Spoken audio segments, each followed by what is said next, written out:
les sacrifices de ce genre ne m'écoutions pas. Je n'avais jamais connu le prix de l'argent. L'idée d'avoir une seule dette m'était insupportable. Or, ces scrupules, tout ce qui je vais appartenait aux autres.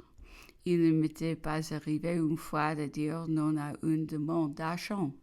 Comment humilier celui assez malheureux peut-on demander? En 1814, presque du jour au lendemain, ma fortune avait été réduite par le traité de 2 millions de revenus à 400 000 francs. Je ne fus d'abord surprise. Qu'allais-je faire? Cette somme seule de 400 000 francs était dans mon budget appliqué à des dons, mais avec mon peu de goût pour le luxe, la réforme me fut facile et mes arrangements feront bientôt prix.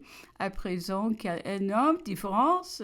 Plus de revenus, plus de ressources qui donnent mes diamants et mes tableaux que j'aurais dû vendre sur les champs pour me créer une fortune, mais c'était justement de la fortune dont je m'occupais le moins, comme si je m'étais imaginé qu'on pouvait s'empêcher pour vivre. Aussi, le produit de mes premières ventes a-t-il été consacré à faire une sorte à ceux qui m'accompagnaient. Si jamais on pensait qu'ils n'étaient auprès de moi que par dévouement, il m'était doux encore de les rendre assez indépendants pour non plus douter. Dans mon impatience de les voir tous heureux, j'avais fait venir les enfants, les familles entières, trop tôt sans doute si j'eusse consulté la raison, mais je n'écoutais que ma chimère. Le bonheur des autres est toujours vainement. Quelle que soit la résignation de ceux qui partagent notre adversité, presque jamais ils ne la supportent comme la personne même qu'elle frappe. Les plus vifs regrets sont pour eux la perte de biens, la privation, les douces habitudes de la vie semblant les toucher seuls. Ils sont les plus difficiles à consoler. C'est naturel, tandis que la personne vraiment accablée par le sort s'élève au-dessus de ses peines communes et se soutient par la grandeur même du sacrifice. Ma seule occupation dans la retraite où je vivais était de composer des tristes romances. Je faisais facilement. Le mouvement du salon même ne m'était pas désagréable. Partant pour la série fut faite à ma maison lorsque ma mère jouait au tric-trac. Elle eut du succès et fut chantée pendant la guerre de 1809 comme la sentinelle avait été pendant la guerre d'Espagne. Depuis, à chaque campagne, on venait me prier d'en donner une, ce que je faisais toujours avec peine, car je n'aimais pas passer pour un auteur, réputation trop brillant pour mon faible talent. À Constance, je n'avais que peu de livres et aucun recueil de poésie où je puisse trouver des paroles et j'avais fait autrefois quelques couplets pour mon frère. J'essayais donc composer, mais l'obligation de trouver une rime, de me renfermer dans une mesure me fatigua bientôt et après quelques mauvais vers, j'en restais à la musique. Je recevais souvent des lettres de M. de Flau. Il était bien traité en Angleterre. Et ne pensait qu'au moyen de se reprocher de moi, l'idée de le voir dans les lieux que j'habitais leur donnait un charme plus grand à mes yeux, une belle nature, un objet aimé, et n'ai jamais conçu qu'on ne peut rien désirer au-delà, et c'était bien aussi mon unique ambition. La France s'était exposée à perpétuité, ma famille de son sein.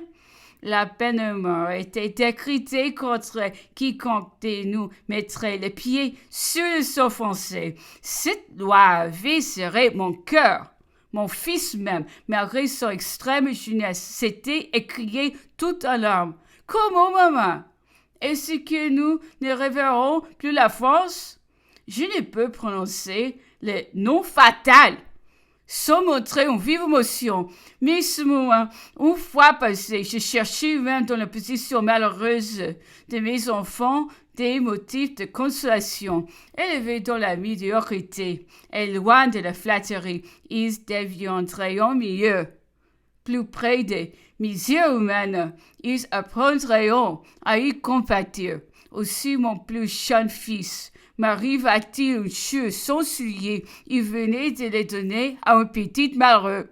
Et son gouverneur, qui s'est promené à quelque part de là, n'avait pas eu le temps de s'en apercevoir. Eh bien, si des gardes les ont enterrés, je n'aurais pas joui de ces traits de son bon cœur. Je n'ai donc rien à regretter pour eux à présent, mais plus tard, à l'âge où ils pourrions servir le patrie, je ne la désirais. Je pavais le monde, c'était venu un trop douloureux pour ne pas en détourner mes regards. Il aurait troublé le courage avec lequel j'envisageais ma destinée actuelle et je réussissais presque à en être satisfaite. Une fois seulement, j'ai lu dans un journal que la duchesse d'Angoulême était allée visiter mes filles de Saint-Denis. C'était sous mes auspices que cet établissement s'était élevé. Il avait été confié à ma protection particulière. Tous ces jeunes cœurs étaient à moi. Il semblait qu'on me les enlevait. Voilà un des plus vifs regrets qui me laisseront dans de grandeur éclipsée. Je partis au mois de juin pour aller voir mon frère qui habitait momentanément en petite campagne sur le lac de Starrenburg, en Bavière. Ses enfants tous si beaux, si bien élevés, sa femme si heureuse au milieu d'eux, m'offriront l'image de ce bonheur intérieur que j'avais tant apprécié son pouvoir jamais en jouir. Monsieur Lavalette, sous un homme supposé, était caché dans une petite campagne, à un lieu de là.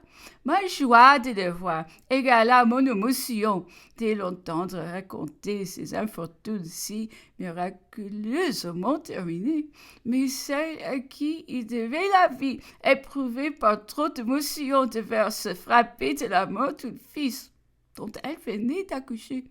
Retenue dans une étroite prison, agitée là par les plus cruelles alarmes, ne peut supporter toute souffrance. Sa raison, il succomba, et lorsqu'une justice tardive vint le rendre à la liberté, à l'enthousiasme du monde, à la reconnaissance d'un époux, sa raison égarée ne lui permit pas de goûter le bonheur auquel elle avait tant de droit.